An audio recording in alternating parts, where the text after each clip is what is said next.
Sergeli tumanida sodir bo'lgan yong'in to'g'risida birlamchi ma'lumot. 28-iyun kuni soat 21:29 da Toshkent shahar Sergeli tumani Mehrgiyo ko'chasida joylashgan meros to'yxonasida yong'in sodir bo'layotgani to'g'risida Toshkent shahar favqulodda vaziyatlar boshqarmasiga xabar tushgan.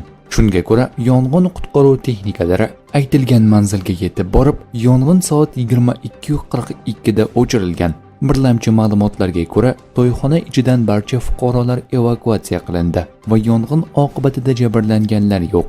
Vaziyat to'liq Toshkent shahar favqulodda vaziyatlar boshqarmasi nazoratida deyiladi. Toshkent shahar favqulodda vaziyatlar boshqarmasining rasmiy Telegram sahifasida.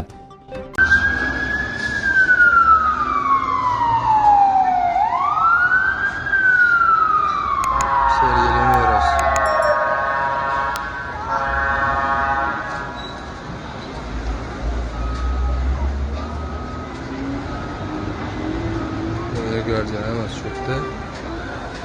Skoriyle. Toy bo'layotgan joyda to'yxona yonib ketdi. Bitta skori. Bitta skori. Kimdir olib ketdi? Nimadir bong'illanadimi deyman.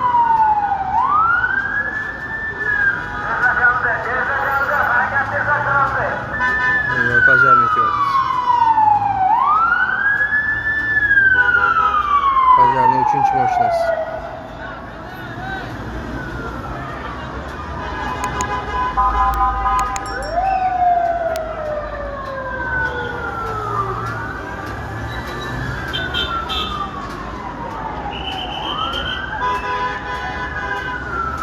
Yanaki bak, 4-chi mashina.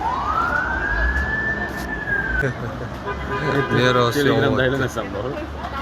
Meros yong'oq Sergeli 6.